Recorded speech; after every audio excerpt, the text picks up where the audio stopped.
तो दोस्तों, क्या आपको लगता है कि जम्मू कश्मीर में भी इस तरह का स्टेप उठाने की ज़रूरत है, इस तरह का लॉ लाने की ज़रूरत है ताकि जम्मू कश्मीर को भी गंदगी से साफ़ किया जाए, चाहे फिर वो कचरे की गंदगी हो या फिर वो करप्शन की गंदगी हो। हेलो दोस्तों, इस वीडियो में हम आपके लिए top and important current affair से रिलेटेड क्वेश्चंस लाए हैं 16 से लेकर 17 जुलाई 2023। उम्मीद करूंगा कि ये क्वेश्चंस आपके आने वाले एग्जामिनेशन, खासकर यूपीएससी, जेके पीएससी, एसएससी, जेके एसएसबी के एग्जाम में आपकी हेल्प करेंगे।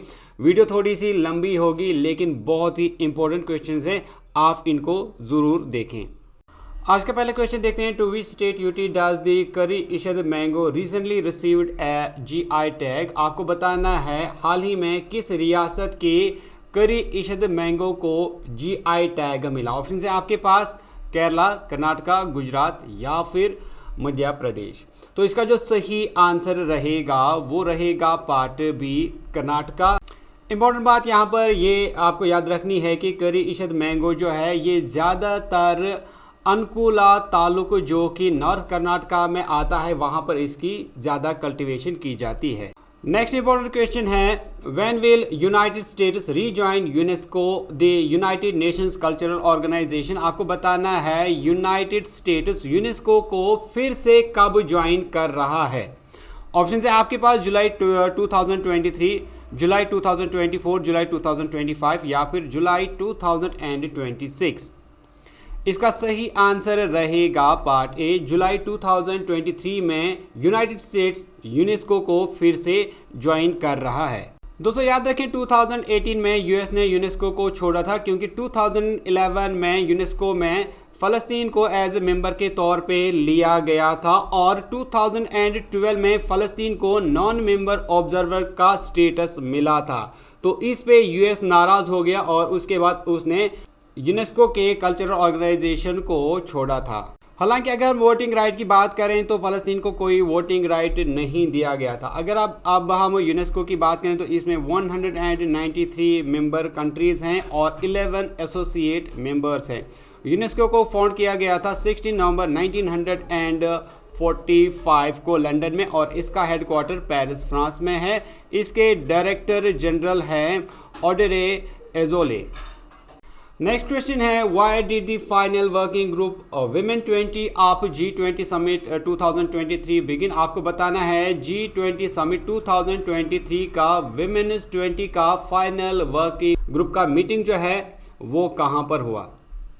ऑप्शन है आपके पास महाबलीपुरम, न्यू दिल्ली, मुंबई या फिर कोलकाता।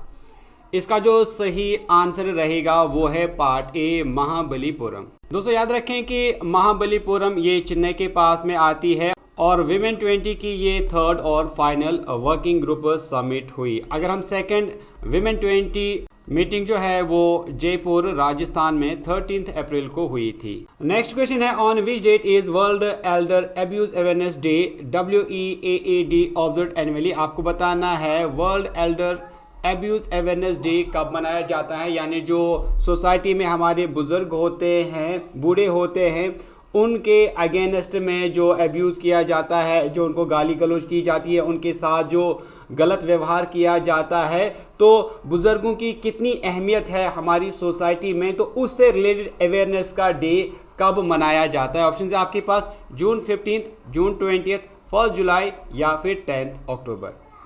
सही आंसर इसका रहेगा पार्ट ए, 15 जून। दोस्तों साल 2023 के लिए world Elder Abuse Awareness day का थीम है closing the circle, addressing gender based violence in older age policy, law and evidence based responses. तो ये इसका थीम है साल 2023 के लिए। यहाँ पर ये भी याद रखें कि world Elder Abuse Awareness day को ऑफिशियली इस्टेब्लिश किया गया था यूनाइटेड नेशंस जनरल असेंबली ने साल 2011 में। अगर हम वर्ल्ड जनरल असेंबली हेडक्वार्टर्स की बात करें तो ये न्यूयॉर्क, यूनाइटेड स्टेट्स में है। इसको फाउंड किया गया था 1945 को और इसका फाउंडर है UN यानी यूनाइटेड नेशंस। इसके बाद नेक्स्ट क्वेश्चन है, when is the tiger safari in Ramgarh reserve expected to open. आपको बताना है रामगढ़ रिजर्व में टाइगर सफारी को कब से स्टार्ट किया जा रहा है, कब से ओपन उसको किया जा रहा है। ऑप्शन है आपके पास जून, जुलाई, अगस्त या फिर सितंबर? इसका सही आंसर रहेगा पार्ट बी, जुलाई। दोस्तों याद रखें कि रामगढ़ टाइगर रिजर्व ये राजस्थान के बंडी डिस्ट्रिक्ट में आती है और जुलाई में यहाँ पर टाइगर सफारी को इंट्रोड्यूस किया जा रहा है ताकि टूरिज्म को बढ़ावा मिल सके।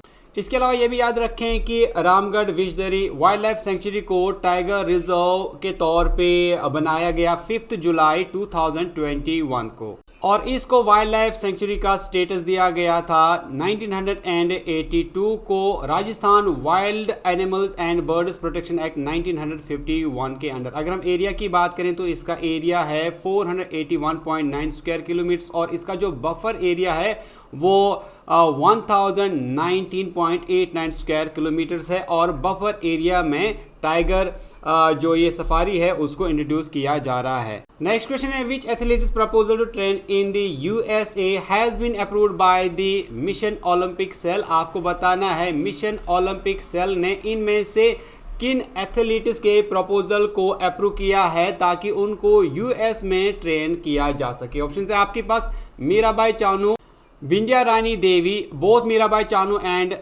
बिंदिया रानी देवी या फिर none of the above.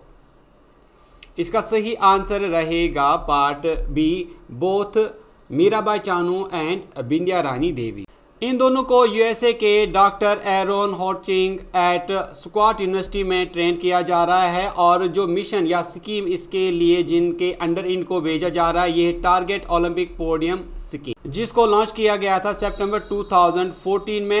Next question है Who was named Governor of the Year at the Central Banking Awards in London? आपको बताना है लंदन में इनमें से किसको गवर्नर ऑफ द ईयर का अवार्ड मिला सेंट्रल बैंकिंग अवार्ड्स की तरफ से। ऑप्शन है आपके पास शक्तिकांता दास, रघुरामन रंजन, उर्जित पटेल या फिर द्विवेदी सभाराव। इसका सही आंसर रहेगा पार्ट ए, शक्तिकांता दास। दोस्तों शक्तिकांता दास ये आरबीआई यानी रिजर्व बैंक ऑफ इंडिया के गवर्नर हैं। इनको गवर्नर ऑफ द ईयर का अवार्ड मिला सेंट्रल बैंकिंग अवार्ड्स लंदन में और इसके अलावा याद रखें कि central bank of the year मिला यूक्रेन के नेशनल बैंक ऑफ यूक्रेन को। आरबीआई की बात करें तो आरबीआई को इस्टेब्लिश किया गया था 1 अप्रैल 1935 को और इसका जो सेंट्रल ऑफिस वो पहले कोलकाता में था और उसके बाद उसको शिफ्ट किया गया 1937 में मुंबई में, यानी प्रेजेंटली इसका जो हेडक्वार्टर है वो मुंबई में है।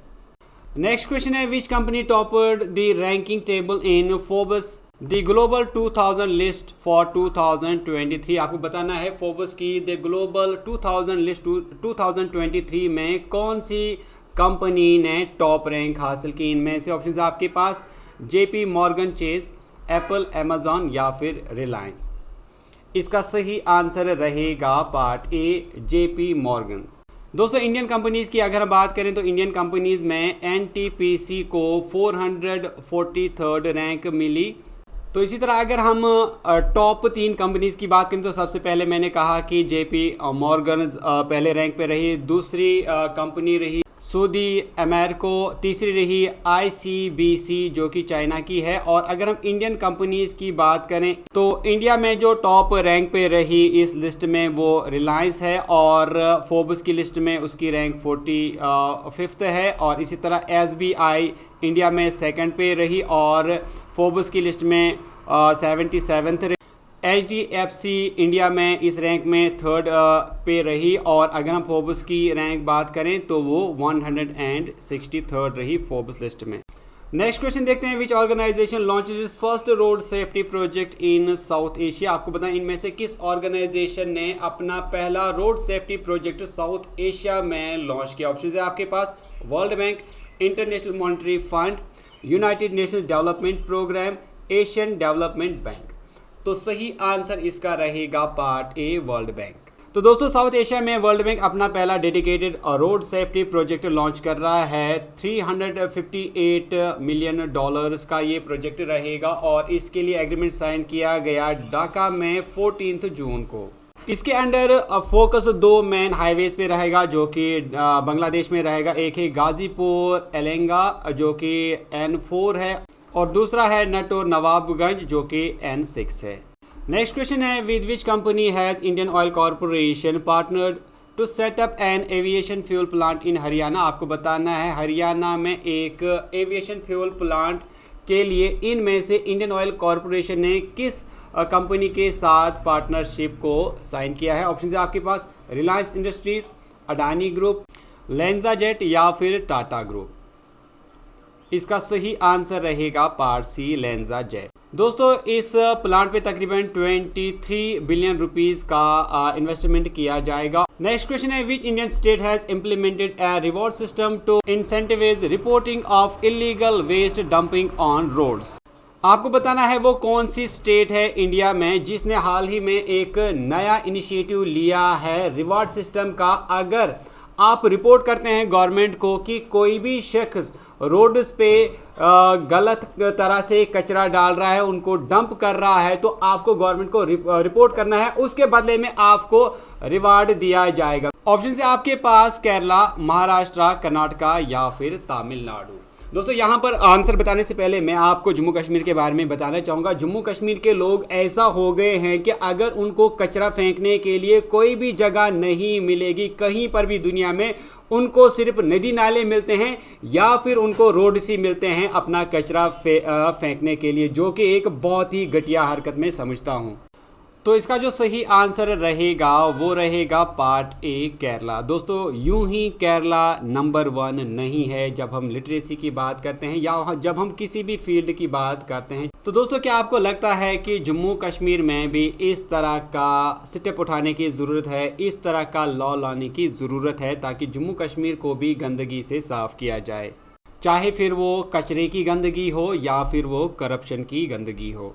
नेक्स्ट क्वेश्चन है which country has been recognised as the global leader in digital payments for the year 2022। आपको पता साल 2022 के लिए इनमें से किस कंपनी को रिकॉग्नाइज किया गया है ग्लोबल लीडर के तौर पर डिजिटल पेमेंट्स में साल 2022 के लिए। ऑप्शन है आपके पास इंडिया, चाइना, यूनाइटेड स्टेट्स या फिर सिंगापुर। सही आंसर इसका रहेगा पार्ट ए इंडिया। तो दोस्तों ये थे कुछ आज के इंपॉर्टेंट करंट अफेयर्स से रिलेटेड क्वेश्चंस। उम्मीद करता हूँ कि वीडियो आपको अच्छी लगी होगी। वीडियो अच्छी लगी तो वीडियो को लाइक करने के साथ साथ शेयर जरूर करें। दोस्तों हम मिलेंगे आपसे एक नेक्स्ट वीडियो में, तब तक के लिए टेक केयर।